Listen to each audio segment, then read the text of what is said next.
Scorpio! This is Scorpio Sun, Moon, Rising, and Venus. Collective reading for the month of November. Happy Spooky November sa lahat ng ating mga Scorpio. This is Scorpio Sun, Moon, Rising, and Venus. Collective reading for the month of November. Collective reading nga ng ating mga Scorpio. Collective energy ng ating mga Scorpio. Kabuhayan, kaperahan, love life, kung ano-anong pinaggagawa nyo. This is Scorpio, Sun, Moon, Rising, and Venus. Collective reading for the month of November. Collective energy ng ating mga Scorpio. Collective energy ng ating mga Scorpio. Ingat sa mga scammers, ang nag-iisang account na Mystic Siren ay kay Angeles 11. Any messages coming from other accounts, hindi po ako yon, Scorpio.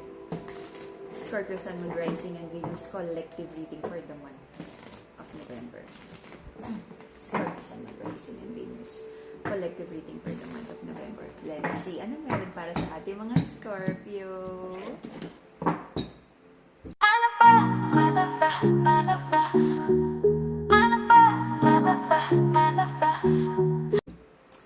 Overthinking, maraming iniisip, ang gulo-gulo ng utak. You're trying to distract yourself na ibaling sa ibang bagay, sa ibang, na makalimutan mo yung mga ino-overthink mo.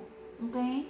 If you need like kausap, professional help, just do so. Okay? Reach out to someone.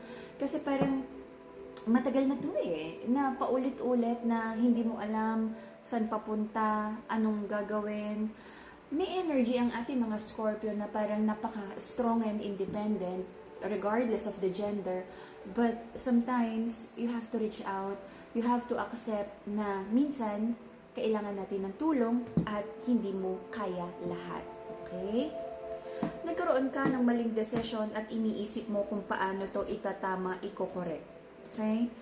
May isang passionate connection that I feel na nawawala yung gana nyo sa isa't isa na ayusin to. Okay? You don't feel confident na maayos pa to, though love nyo ang bawat isa. There is like a dishonest energy pagdating sa masculine. Meron siyang, ito kasi parang nasa tamang edad na to be in a relationship. But then maraming lies, unreadiness for commitment, unreadiness for his partner para dun sa empress niya. But, pareho kayo, no? Love nyo ang bawat isa. But walang nakikitang pagbabago, especially sa side ng masculine, na nagdala ng napakaraming broken heart energy here. But I feel, lalo na kung may binubuong family or may batang involved, I feel ang finofocus nyo na lang is day to day, no? Na mabayaran lahat, tuition, groceries, everything, responsibilities. Pero lagi na lang iniisip nyo na tama ba, nagsasama kayo para sa bata?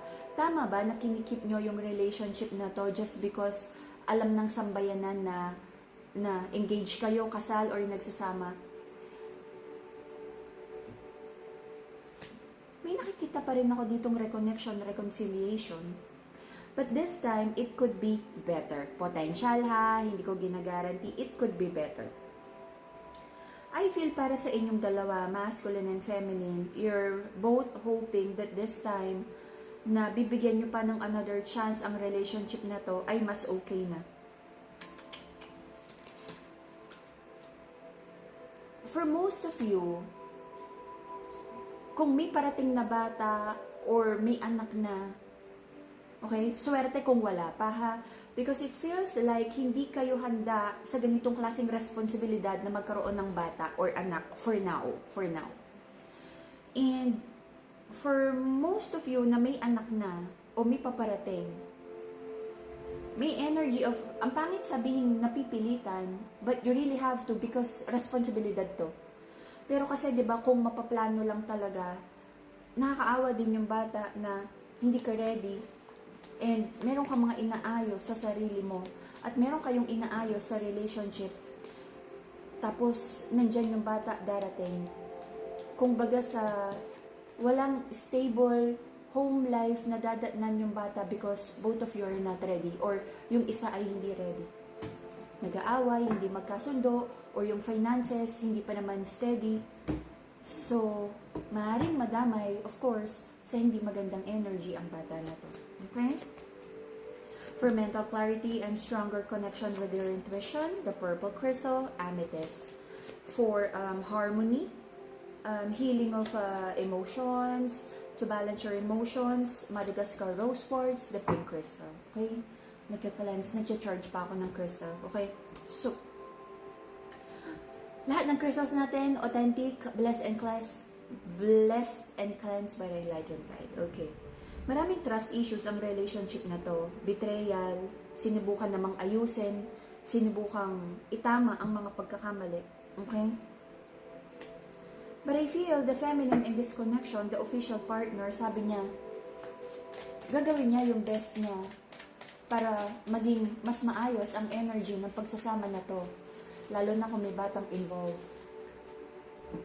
But sabi ng feminine, kung hindi ready si masculine para sa mga responsibilidad, should be the bigger person at siya muna yung mag-lead ng relationship. Napapaisip yung feminine na parang nagkamali ata siya ng pagkakakilala at pagpili sa kanyang partner. Pero sabi ni feminine, wala siyang magagawa. Kailangan niyang panindigan kung ano man yung mga nangyari, lalo na kung may involved na bata. But pagdating sa relationship, it feels like the Empress is not fighting for the connection anymore tulad ng dati. Na parang para sa kanya, sige, kung mag-workout, pag hindi, di tanggap niya, ganun talaga eh. Hindi naman niya mapipilit na maging ready ang kanyang masculine. Marami kang prayers and manifestations na I feel nagkaroon ng delays. So tinatanong mo si God, sabi mo, Lord, ano ba yung kulang, ano pa yung mga dapat gawin para dumating na yung malaking blessing na hinihintay mo. Napapagod ka na rin, okay? If kailangan ng pahinga, you take a break.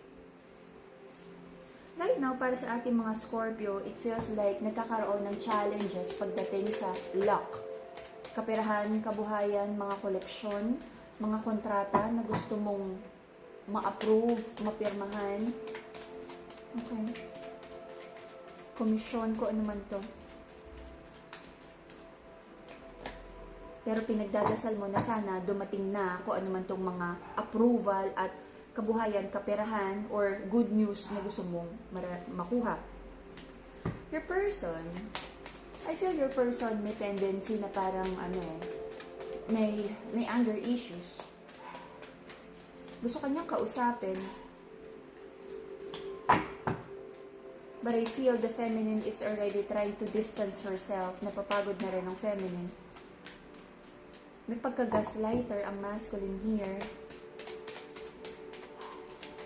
So I feel may mga doubts ang ating mga Scorpio kung tama ba talaga yung mga naging decision and if ever tama ba yung mga next plans para maging maayos na yung future plans. Until the end of January, I feel magkakaroon ng pag-uusap na kailangan muna ng distansya because someone is not certain about this relationship. Someone is unsure. Kaya tuloy nag-create ng very unstable and unsecured energy sa relationship. Someone would try to walk away and parang mag-create muna ng emotional distance sa relationship na to. Someone would feel na parang walang kinakapuntahan, walang nararating ang connection na to, hindi nagmo-move towards a better situation.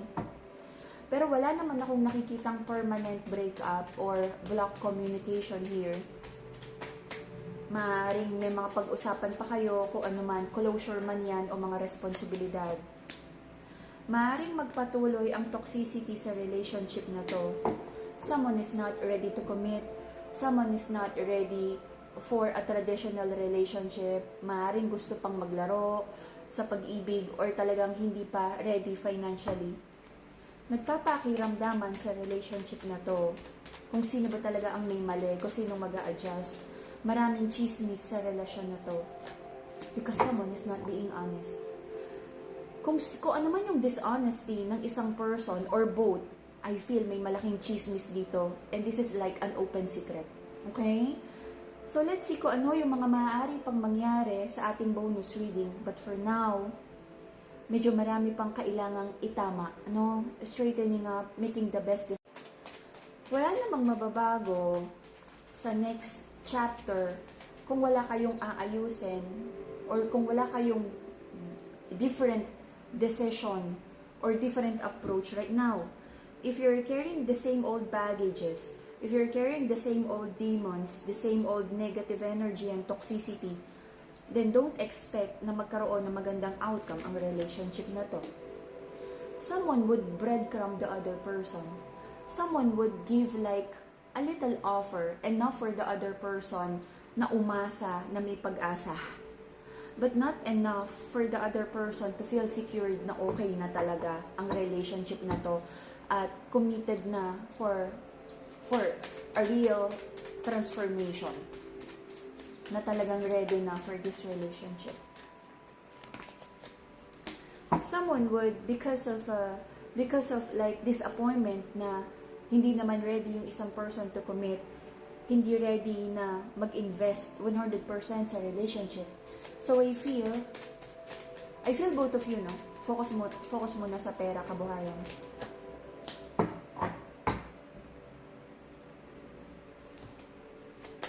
Last. Wala akong nakikitang bagong energy dito. Susubukang magbago. Susubukang ayusin. But susubukan is different from I'm committing to make a different decision para mabago to for the better.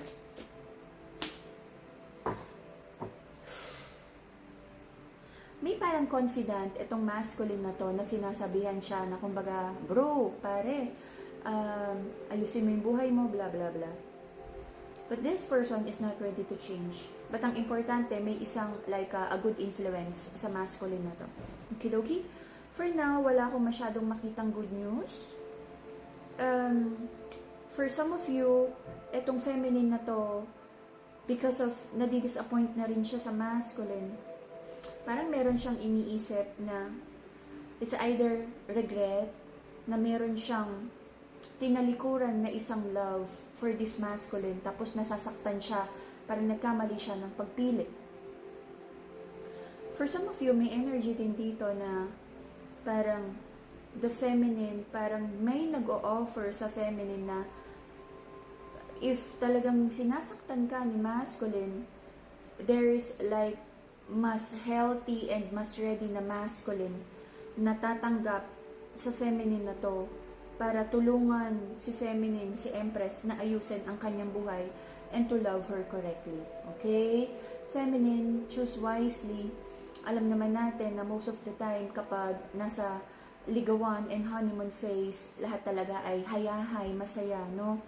So, be careful, kilalaning mabuti. Maraming energies dito.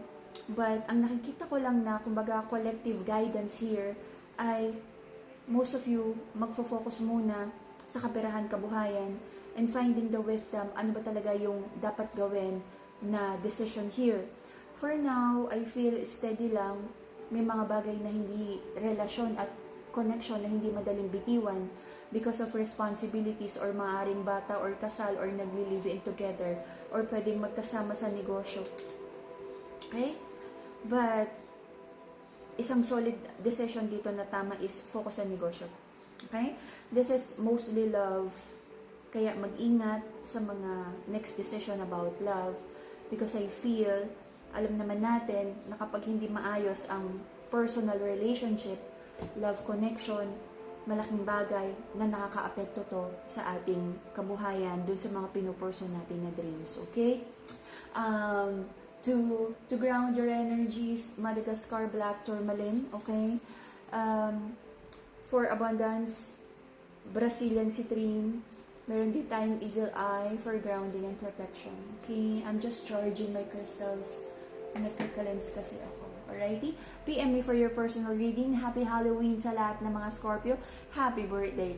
And that would be the Scorpio reading for the month of November. See you again in a few days for your bonus reading. Bye-bye, Scorpio.